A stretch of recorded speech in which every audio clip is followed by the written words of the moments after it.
Welcome in, everybody, to Fantasy Pros. This is the Fantasy Football Podcast. It's me, Joey P. Joe Pisapia, and it's time to look ahead to the waiver wire for Week 14. Bye-pocolypse is finally here. So if you made it through Thanksgiving with your family, too bad, because now no one's playing football this week in Week 14. But it's that last week for a lot of teams to desperately try to get into the playoffs. So we're going to do everything we can to help all of you get the right players on your roster to make sure you somehow come out with a victory. Just for a recap, Week 14 buys, no Ravens, no Broncos, no Texans, no Colts, no Patriots, and no Commanders. So some serious pieces are gone, some serious quarterbacks especially. So it's going to be rough in them streets on the waiver wire. You better get ahead of things. And speaking of get ahead of things, if you're here on the channel with us and you watch the Sunday live stream, Joe Stradamus showed up again.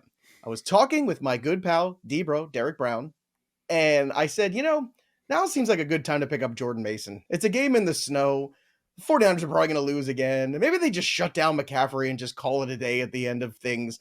And we had a good long conversation about it. And if you listened, you got Jordan Mason for nothing. We're going to talk about him because McCaffrey with the PCL injury, that ain't good.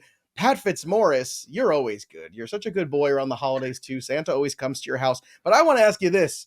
What's more reliable, turkey on Thanksgiving dinner plates or Nick Westbrook-Ikhine scoring touchdowns? Oh, here we go. Well, 8 touchdowns on 20 catches. He is now up to 40% on his touchdown rates, and I believe he's at 21% touchdowns on all targets this year, Joe. So, it's insane. Yeah, I keep trying to fade the inevitability of a Nick Westbrook-Ikhine weekly touchdown, and it keeps biting me in the rankings every week. If you bet it every week, you're a rich person right now. That's all I'm saying. We're going to get to all the running backs, wide receivers, the streamers, everything in between. Before we do, we're always giving away free stuff. And the last Trophy Smack Fantasy Bros giveaway is now gone. The Toilet Seat Loser Award is history. It's going now to Boogie Chi. That's right. Boogie Chi. You are the big winner. So get in touch with us, Boogie, over at customer support agents at mailbag@fantasybros.com with your mailing address, proof of your subscription to the Fantasy Bros YouTube channel, and we'll get that shipped out to you right away. Again, Boogie Chi, congratulations. The loser toilet seat is now yours from Trophy Smack. So I love the names that we have of some of our listeners here on the program. Do you ever feel like John is trolling us with these, the three names that he picks? Like us, I'm the one that has to say them. You guys trolling you. I'm fine with him trolling you. I just have to ask the question. Yeah, that seems a little bit more accurate. All right, let's start here with Jordan Mason at the top of the show because, stuffing and cuffing season is an important thing.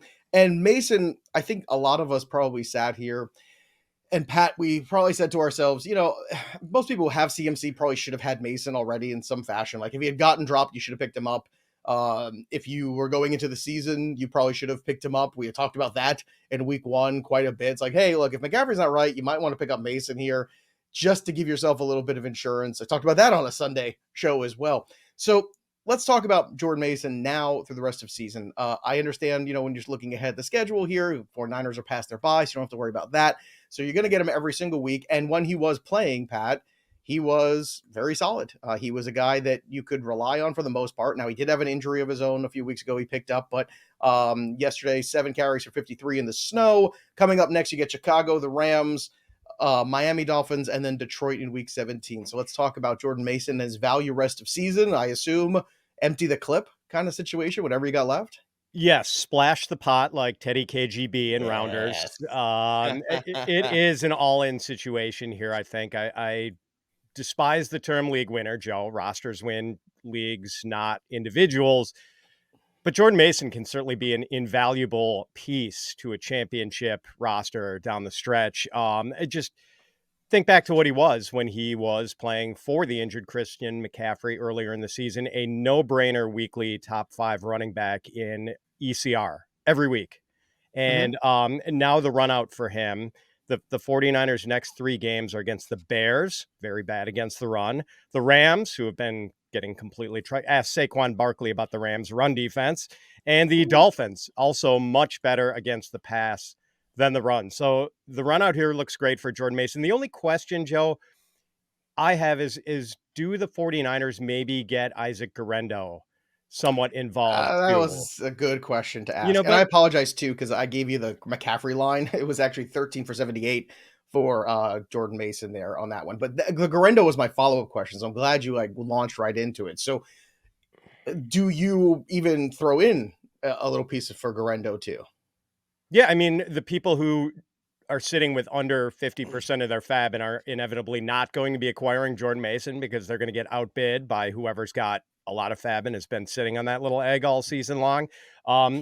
I wouldn't mind if, yeah, like I think Guerrero is worth a $10 or $12 bid just in case something happens to Mason, just in case the 49ers decide they want to audition Guerrero a little bit more down the stretch. And Kyle Shanahan's been kind of a monogamous one running back type of guy, but that doesn't necessarily mean it's always going to be that way, especially when the 49ers are pretty much out of playoff contention at this point and are just kind of looking ahead. Well, with that in mind and looking ahead, Dbro, let's first look ahead, your take on Mason, then your take on Guerrero. And then let's look a little CMC here, too, for the long term for those people out there, too, because I think that's going to be a looming question. We had the over-under on 4.5 games of him playing this year. Well, it came in the under, and that was what we were afraid of, unfortunately. So, Dbro, let's talk about Mason so far at the top here. Empty the clip. I mean, what we saw, weeks 1 through 5, he was averaging almost 20 touches a game. Like, he was the RB11 in fantasy. Like, lock it in. Even if this team is dead, they're still going to give the ball to Mason 17 to 20 times. He's got good rushing matchups. And, yeah, you need to be tossing fab at Guerrero. He has been good whenever he's been given opportunities. He's a perfect scheme fit for this run game. And the thing I want to throw out here before we kind of transition this to looking at CMC is I think it's highly possible we do see Guerrero get more run down the stretch, because Jordan Mason, all these other guys like Elijah Mitchell, Jordan Mason, like this is why I was telling people in Dynasty to pick up Guerrero way back when, was because these guys are free agents after this year. Mm-hmm. So Guerrero is the guy you're going to look at it as he is going to be the handcuff for CMC next year. So I think they could give him a little bit of opportunity. I'm not saying that he's going to be the leader of this backfield, but would we be so shocked? And the other thing about this, Jordan Mason's dealt with his own injury stuff. Like he's had the shoulder pop up, like one big hit. Does that crop back up? We can't say that it doesn't. So I think Guerrero, people need to be bidding on him, but we could see a situation where maybe it's 60% Mason because he hasn't been like a stud in the passing game. It's been a lot of early down volume, and maybe we see 40% of Guerrero, and he's, a weekly flex play. We've seen Christian McCaffrey have injured seasons and bounce back. Mm-hmm. Do you think he bounces back from this one again, Derek Brown, at the age of, it'll be 29 next year? I don't think so. Not to the CMC of old. Okay. I think you could see him sadly bounce back and be what he's been so far this season, like a volume, like basically, God, I'm going to sound so dismissive by saying this, but the Rolls Royce version of Leonard Fournette, where he gets 20 to 25 touches and he's playing all the downs and he plays in the passing game, but like that's funny because it Fournette might be in to the me is review, more. though, Fournette to me is actually the opposite of like my concern, Pat, is that CMC becomes this guy that shows you those flashes, but is not on the field all the time and it continuously has these other things pop up where the body starts to break down. This was kind of like the concern about McCaffrey coming into the league, was that he was undersized and all this stuff. And then he basically rubbed it in everyone's face for a couple years. And then the injuries set in and everyone's so, okay, see, I told you so. And then he came back and he had some monstrous years, including last year, which was just stunning. But this shouldn't surprise anybody, considering this guy was playing football well into February last year, right? With that incredible workload. We talked about the touches going into this year, right? When guys go over 400 touches, it typically the next year does not work out. We talked about it, and here we are, Pat. He only played 4 games this year. And why are people so reticent to listen when people talk about these things? Yeah, he, Joe, I think maybe for the denouement of Christian McCaffrey's career, we have to look at him in maybe an Austin Eckler type role. Like we need to find Christian McCaffrey, his Brian Robinson, the guy who takes every down while McCaffrey is the satellite back plus, because he just can't hold up to 25 touches a game anymore. Denouement, by the way, for are you looking that up, Joe? I was looking it up in my book here. denouement definitions. Pat, I don't even know how to spell denouement. That's the problem. I can't even find it in my book here. See, you get smarter by watching the Fantasy Pro show. This is what you do.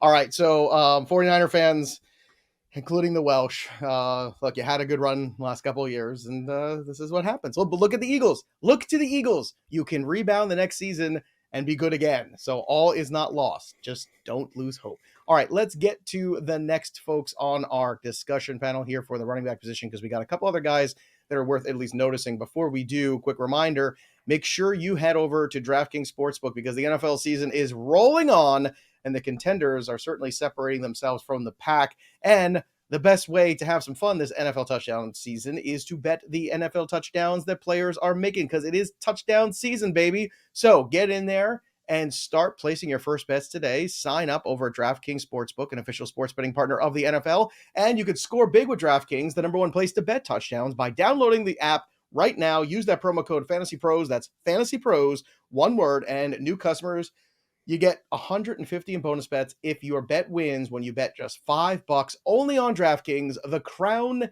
is yours. All right, let's talk about two Raiders guys here that popped up this past week. We saw him play on Black Friday. Ameer Abdullah, 27% rostered, and Sincere McCormick, fresh off of the practice squad, and then got relegated back to the practice squad. But we don't know what the health of this running back situation is going to be. Again, we're looking for a lot of help this week. So, Dbro, let's talk about Ameer Abdullah and McCormick in this Raiders offense, a team that has already been eliminated from playoff contention. I mean, both these guys need to be on rosters. Ameer Abdullah, 27% rostered. Sincere is not rostered pretty much in any league. Both these guys need to be on rosters. And I mean, right now we're scraping the bottom of the barrel for running back volume, whether it's bye weeks, whether it's injuries, whether it's some offenses going in the tank. I'm staring at you, Jacksonville. We're looking at the running back position, and it's tough, man. Like, we're searching for volume, and I think either one of these guys fit the bill and need to be on the back end of your benches. Like, Ameer Abdullah, his first start, he was a top 10 running back for that week, and volume matters. So looking at their upcoming schedule, there's a lot of teams that they can run on. You get the Bucks, the Falcons, the Jaguars, the Saints, and the Chargers. That's not bad at all, man. So I think a lot of people would just kind of snub their nose at it. We're looking at volume, and we need guys to fill in for flex spots or running back spots in the upcoming weeks. Sincere McCormick's the big guy that I want to talk about, because you could pick him up for maybe $1, maybe $2 a fab, because his snaps last week jumped from 10 to 38%. What do we see in the weeks to come? Because the Raiders, again, they're not playing for anything. They really need to run out Ameer Abdullah at this stage of his career, this part of the season, to see what they got in him, because there are no real answers in that backfield right now for even next year. So I like Sincere. I liked him as a prospect coming out. Dude was just injured, but now he gets to show the talent. Pat, I want to get your take on the Raiders backfield. Before I do, denouement definition, the final outcome of the main dramatic compilation in a novel, play, film, or NFL season. I just added that last one. Pat, the Raiders backfield, your thoughts on these two guys? I'm interested in Sincere McCormick. I think maybe he gets a late season audition for a bigger role. Antonio Pierce has kind of talked him up a little bit. I'm not really interested at all in Ameer Abdullah. I think he had that one good week because the Raiders had no other options that week. Mm-hmm. Suddenly, they just lost Alexander Mattison completely. They lost Zamir White, and McCormick had been on the practice squad, so maybe they thought he wasn't quite ready to help out. Now it seems like he's ready to help out. And Ameer Abdullah kind of goes back to this passing down role that he had been in and had no fantasy relevance in. So I don't think he has fantasy relevance anymore. And Alexander Mattison, kind of a wild card because he could be back from his ankle injury this week. But at this point, don't you want to get a longer look at Sincere McCormick when you pretty much know what you have in Alexander Mattison? I would agree with that. And then, we're also talking about the buys too. So no Derrick Henry this week. No Joe Mixon this week, no Jonathan Taylor this week, no Brian Robinson Jr. this week, no Ramondre Stevenson this week. There's a lot of running backs that you can't use in week 14. So live bodies is where it's at. Kimani Vidal up to 23% rostered. We thought maybe we see a little Haskins. How's his backfield going to look for the Chargers? So is Vidal another guy that is worth stashing at this point for you, Pat, based on what you saw in terms of that approach to that backfield? I know this coming week they get the Chiefs, I believe, again. Yes. Terrible matchup this week. You're not going to want to use Vidal this week if you do get him, but Gus Edwards is bad. Like, he is just bad. He's old and pretty much useless at this point. Sorry, Gus Edwards, but like, it's just not working for him. Hassan Haskins lost a fumble on his first carry Sunday, didn't get a second carry. So that we saw Jim Harbaugh's verdict on that. The door is really wide open for Vidal, and the Chargers need a running back with more juice than Gus Edwards can provide. They got lucky to win on Sunday. I mean, Kirk Cousins playing the role of old Saint Nick, delivering an early Christmas present, 4 interceptions to just gift wrap a narrow victory for the Chargers in that game. Falcons should have won that game easily. So they need to get a playmaker back there. But the one concern with Vidal, and this is a big concern, and Bo McBrayer pointed that out in our weekly waiver wire article this week, is that Bo saw Kimani Vidal get blown up in pass protection once. That's a big deal when Justin Herbert is the franchise, and you got to protect the franchise. Yeah, and for those of you in Atlanta, can you hear it right now? That's the sound of Michael Penix getting loose. Yeah, starting to get a little loose. Oh, sorry, wrong arm, left arm. There you go. Okay, there we go. Let's get to your take on Vidal here real quick. Dbro, give me your 2 cents on him and this Charger backfield rest of season. People need to stash him. I don't really understand what we're doing with the Chargers. Like, we can all see it. Why can't Harbaugh? Why can't Roman? Like, Gus has no juice. Haskins ain't it. Play the kid that is the best opportunity to get yards on the ground on that depth chart right now, and they need to do it. I mean, he's played well every time they've given opportunities in the run game and the pass game. So, yes, please play Vidal. I mean, he got 4 carries, turned out 20 rushing yards. The upcoming matchups aren't great, but again, we talk about volume is king. If he ends up walking into, in these upcoming weeks, 60% of the opportunities, yeah, he's still going to be an RB2. And I think he can produce just as well as J.K. Dobbins has been for most of the season. All right, let's talk about the Washington Commanders backfield too, because we got into a weird spot there with Austin Eckler, unfortunately, last weekend, having that terrible concussion issue. He then goes to IR. Brian Robinson, who we thought would have looked like a serious knee issue, he ended up playing. He had a big touchdown, big moments in that game. Chris Rodriguez also worked there, another body in this backfield. I know he's not available; he's on a bye this week. But is that a stash for you on the down low going into the playoffs at all, Dbro? Yeah, I mean he's in kind of, I'd say, a little bit below McCormick tier in that, or should I say Vidal? Like, really, we've seen Brian Robinson Jr. and when he's been on the field, he's been awesome, but he's been banged up, whether it's been ankle, whether it's been knee, whether it's been hamstring, whether it's been all these different issues.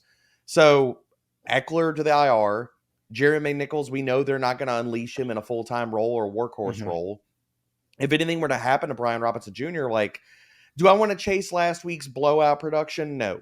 But do I think 13 for 94 and a touchdown? Like, that was, I think, surprising to all of us. We're not chasing that. But what we are chasing is the opportunity that if anything happens to Brian Robinson Jr. down the stretch, we know Chris Rodriguez is going to be the early down guy in a run-first offense with a mobile quarterback who finally looks like he's healthy again, and this offense looks explosive. That is a type of player, when we're looking at the back end of this season, you need to be having on the end of your bench. Pat, after the bye, Rodriguez gets New Orleans, Philly, and Atlanta. Your thoughts on the schedule and maybe his usefulness? I don't think he's going to be useful. I don't think he's worth pursuing. So Robinson won't play again until week 15. In his best remaining matchup, week 15, you can't play Rodriguez in week 15 because he's not going to get any work behind Robinson. If Robinson were to go down, then you're playing Rodriguez and feeling good about it in week 16 against Philly. Like, I don't think so. Plus, Joe, he had 77 of his 94 yards in the fourth quarter. I mean, he was the garbage time hammer. They were just letting Chris Rodriguez salt away the clock in a blowout over Tennessee. So I don't think he has any value. I think he's third on the depth chart, even with Eckler out. All right. Speaking of Eckler, too, Pat, if you don't have IR spots, you're just dropping him, right, at this point? Yeah, I don't think he can even come off until week 18. I think that's his week to return. So, he's a goner. All right. Let's get over and move and continue to talk about the wide receivers. A few guys there of note, some that we've talked about before, and a few other ones that have cropped up lately. Before we do, it's the holiday season, and you're looking at giving gifts, and people have so much stuff. Give them experiences, like going out to a professional football game or a college football game or NBA game or any sort of sporting event. Game Time app has all of the tickets for you at your fingertips right now. And this holiday season, that is a gift that will surprise and delight everybody. And Game Time will give you the all-in pricing, which is fantastic. You can view your seat from the panoramic view right there on the app before you buy. The lowest price is guaranteed of any of the seats you're going to find out there.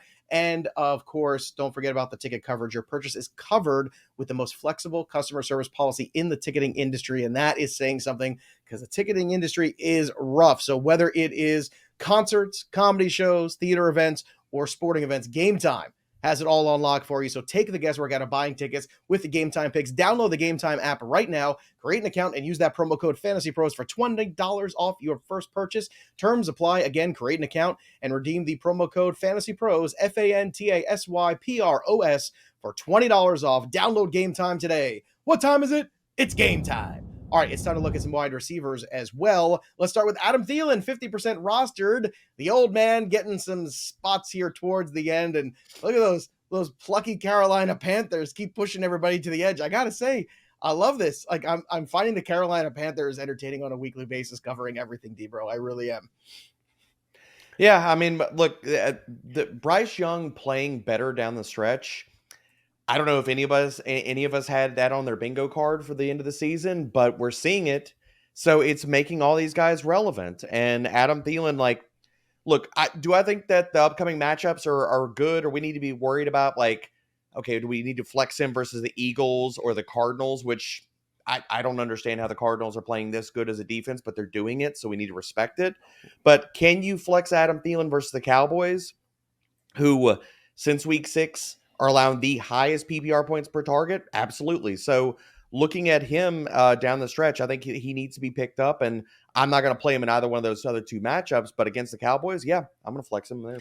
Pat, I'm a little surprised, actually, that Thielen was only at the 50% mark. I thought it would have been higher, just heading into, because it felt like the narrative was, hey, let's give the old man one last ride. We're going to go out there and use him. And then, this might be the end for Adam Thielen's career. Yeah.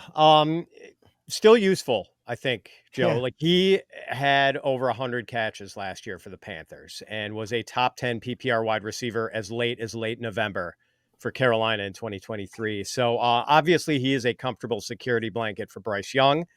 Tough matchup against the Eagles. You don't want to use him in week 14. And as Dbro mentioned, that the matchup against Arizona isn't that great, but the odd week matchups for him the rest of the way, Dallas in week 15 and then Tampa in week 17. Ooh. So, like, I think Adam Thielen could actually be playable in those key playoff weeks as like a third wide receiver or a flex. Adam Thielen right now is very close to going over 8,000 career receiving yards. That would put him in, very close to the top 100 of all time, which is not something that necessarily I think you would think about Adam Thielen, but a steady guy, undrafted free agent, great story. So I hope he gets there. I think that would be fun. He's very close right now. It looks like 7,961, and to crack 100, he'd have to get to 8,291. So not too far. A couple good games here down the stretch. Might be able to crack that. That would be fun. He would actually be passing Greg Jennings at number 100 overall. So I know that would sting for you, Pat. Devaughn Vele, he's going to play tonight. We'll see what we get out of him. 40% rostered. That's just a reminder too. Again, we'll see what happens this evening. But Bo Nix has played very well. In fact, if you go look at some of these, recent statistics that he's been putting up there, he's moved up quite a bit in the Rookie of the Year race. But this was the stat that I found so interesting about him, and it was Bo Nix has 4 games with a 70% completion percentage, 2 passing touchdowns, and no picks this season.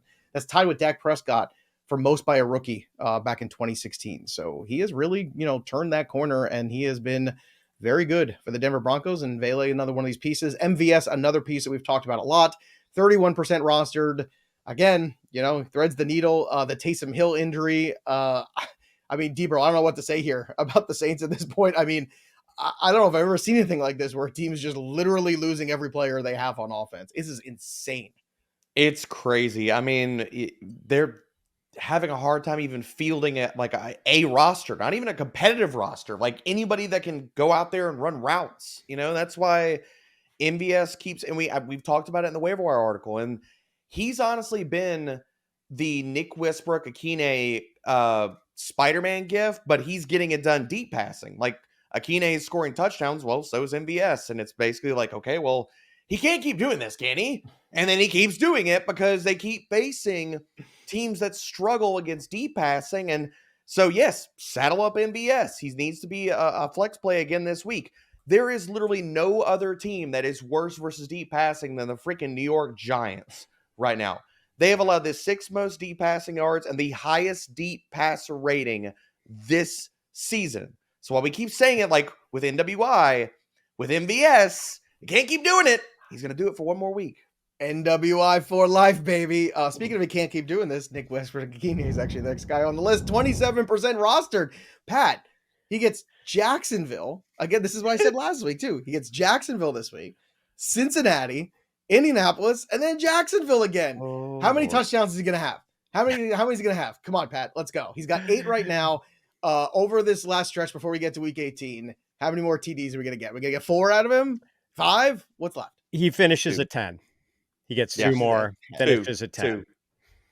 So, yeah, but just for the record, I'm like, I can't do the Nick Westbrook-Ikhine, Marquez Valdez-Scantling thing. I just can't do it. Like, if I've got a playoff bound, like, I'm not pinning my hopes on dudes with the low targets, ridiculous 21 yards per target type archetype. Like, I can't do it, man. Like, the odds are just, the targets are not there for these guys to sustain what they're doing. And yet they're sustaining it. I just like, the bottom's going to drop out the minute you put those guys in one of your playoff lineups. Oh, I know. That's when the donut shows up and knocks you out. I know. He's on my bench and I'm watching him score 2 touchdowns going, I should have played him. All right. So who has more receiving touchdowns this year than Nick Westbrook-Ikhine? Pat, you want to name a couple guys off the top of your head? Can you name one? I mean, Jamar Chase. Jamar Chase is 1. There are 2 more, and then one that's tied. The most receiving touchdowns by an NFL player this year. He is tied right now up there with 8. So bad. I was not prepared for Fantasy Pros Jeopardy here. One is a tight end. Don't look. I feel like Dbro's looking. Don't look. No, I'm not looking. All right. Pat, it's a tight end. You want to take a stab at it? Is it Mark Andrews? No, it's George Kittle with 8. He's tied with only 2 people. So Jamar has 13 receiving touchdowns. There's 2 guys with 9. Both play in the NFC. One plays for the Commanders and the other for a Super Bowl favorite. Okay. So who is it? Well, Terry McLaurin. McLaurin. And who is the NFC favorite right now, theoretically? He catches 200 balls a day after practice. Yeah, it's Amon-Ra. Amon-Ra. There you go. So that's fun, right? But that's good lord. That's the list. That's all. That's the list.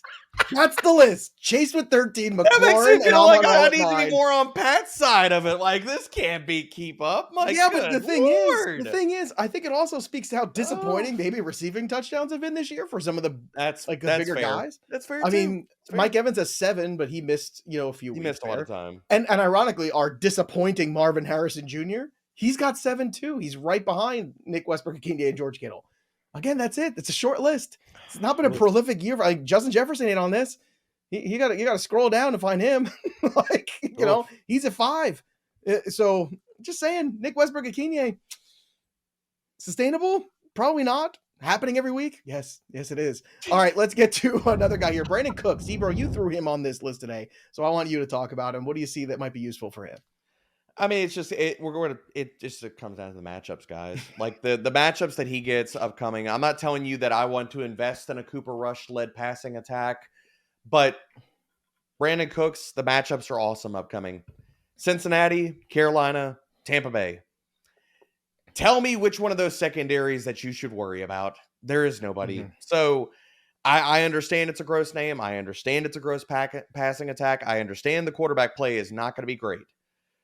These matchups are fantastic. And if he didn't have this type of schedule over the next 3 weeks, I wouldn't be talking about Brandin Cooks. All right. Parker Washington, 4% rostered. You've dismissed him in the past.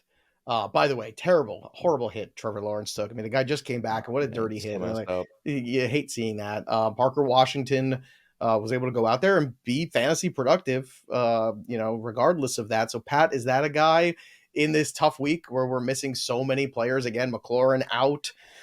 You're missing the Colts wide receivers. You're missing Nico Collins. You just got him back a couple weeks ago. He's out. No Cortland Sutton. The Ravens guys, Zay Flowers, Bateman, they're not available. So is this a streamer at least for you, Parker Washington, week 14?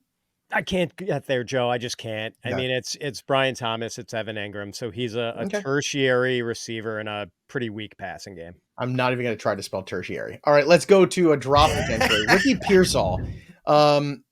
I think a lot of people will have him on roster bubbles. Pat, is that somebody that you'd be looking to drop for, dare I say, Nick Westbrook-Ikhine, or let's say an Adam Thielen? Yeah, Pearsall's imminently droppable, just not involved enough. Yeah, and to that point, Dbro, if you drop him, do you have any fear, that FOMO of, do the 49ers go into an evaluation period, right, where they start playing Pearsall more? Like that's the thing I think most people are most fearing about dropping Pearsall, and I thought it was worth talking about in the show today. Yeah, I mean, I understand the fear of that. I mean, but if they go into that type of eval mode, then I mean, wouldn't you want to give run to somebody like Dbro down the stretch, that maybe you're looking at possibly trading away this offseason? So to me with Pearsall, it's all been theoretical. And I mean, come on, man. Like he has 3 targets in his last 3 games. He doesn't even have a catch since week 10. So for me, it's all theoretical for him. It's all Fugazi. Like I can't hold him any longer. You've been hanging out way too much with me when you start using words like that. All right, let's get to the streamers for week 14. Let's start with the quarterbacks. How about a guy that threw for 4,000 yards yesterday, Dbro? How about that? Let's start there. Yep, we're going to go to Russell Wilson. And I know people are going to look at the stat line and say, well, he's getting Cleveland again. Why do you want to play him against them? Well, hopefully it's not a blizzard, an avalanche in this game. And we see Russell continue to do Russell things. And I mean, he played well yesterday. We can't, walk away from that. No, and this Cleveland Browns pass defense has not been playing good. Like since week 7, 3rd highest yards per attempt allowed, 2nd highest passer rating. And Russell Wilson's probably going to flirt with the QB1 value again this week. I feel like the Steelers are a very dangerous team. Sometimes they hurt themselves with things, but like that's a team in the playoffs. Like I just don't know if I want to see them. Like I do not want to see the Steelers. I just got a bad feeling about that. Fitzy, give me a QB you want to stream this week with so many QBs unavailable. Yeah, in a 16 bye week, I feel a little bit better about throwing out this name. Will Levis. He has scored at least 16 fantasy points in 4 straight games, and he gets the dream matchup with Jacksonville this week. Yeah, he sure does. Sure does. All right, let's talk about a tight end. Is there a tight end you feel might be worth streaming this week? Is there anybody left on the New Orleans Saints that we could? Yes, Juwan Johnson. I mean, who else is there to throw to besides MVS? And Juwan Johnson, I know, has been on the verge of popping, and every time it seems like he is about to become a desirable asset, completely face plants, and maybe that happens again. But without Taysom Hill, we saw 7 targets for Juwan Johnson, 5 catches for 36 yards. I think he's going to be pretty prominently involved in the Saints' passing attack going forward. Yeah, it's a very astute observation. We've reached a portion of the show where Derek Brown gets to talk about Will Dissly every week. So go ahead. I understand people were hurt. I get it. I was as well. He put up a very Ricky Pearsall stat line last week. It was tough. But again, we talk about the dream matchups. Joey, Will Dissly gets the Kansas City Chiefs, which are a top 3 matchup the entire season. And hey, here's the other thing. Maybe Justin Herbert doesn't have any other options. Ladd McConkey, we don't know. He left last week's game. We don't know if he plays this week. So another bump for Will Dissly. All right, let's talk about a defensive stream this week in week 14. Dbro, who do you have? Oh, let's see. Who's playing Drew Lock this week? It's the Saints. There we go. There you go. All right. How about you, Pat? Defense for week 14. So Dbro earlier talked about the Cardinals and how he can't believe they're playing as well as they are. Well, they're playing pretty well, and they play Seattle this week. The Seahawks have given up the 4th most fantasy points to opposing defenses. And if you want to ride the Cardinals for a few weeks after that, they get the Patriots in week 15, the Panthers in week 16. So you could actually have like a 3-week run with the Arizona Cardinals defense. You mean the Panthers, the best team in the league, Pat? How dare you? All right, let's talk about a streaming kicker for week 14. Pat, who do you have? Will Reichard coming off IR this week, assuming his quad is okay. You'll want to maybe double check that before you put your hard-earned fab dollar on Will Reichard. But only 3% rostered, goes against the Falcons, who've given up the second most points per game to kickers. Yeah, kicking was not good yesterday. Jeez, Justin Tucker, boy, man. Telling you, you got kids out there, teach them to kick field goals. Boys, girls, doesn't matter. Teach them to kick field goals. They might have a job waiting for them for a long time. All right, Dbro, give me a kicker to stream for this week. Chase McLaughlin. The Raiders are not very good. I think Tampa Bay is going to be in the red zone very often. All right, that brings us to our top 5 ads for week 14. Pat Fitzmaurice, give me your top 5. Jordan Mason, easy number 1 this week.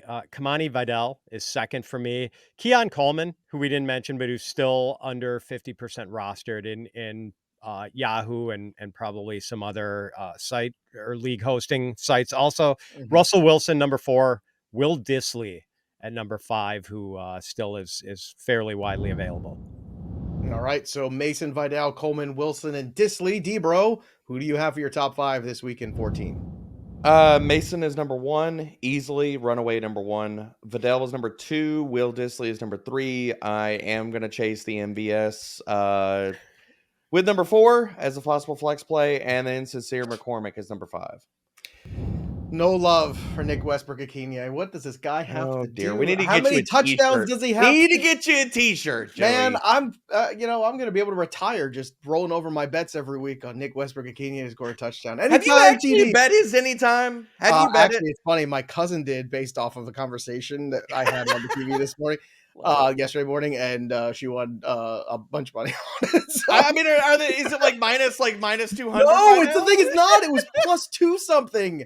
It was more than 2-1 again because of Pat's reasoning, which is like it's not sustainable. It's not sustainable, except for the fact that it keeps happening and that he's tied for 4th in the league in touchdowns. But alas, the waiver wire keeps on grinding away. Make sure you go to fantasypros.com to check out all the waiver wire content, the ranks, the articles, everything, and it's still not too late to sync your leagues for free. Download My Playbook. Go to fantasypros.com/myplaybook, or just download the app wherever you get your apps and use the waiver assistant tool to help you find the right players to help you in week 14 for that last-ditch playoff push. That'll do it for us, but the story of the game goes on for Pat Fitzmaurice and his denouement, and Dbro and his Dbro-ness. I'm Joey P. We'll see you next time, kids.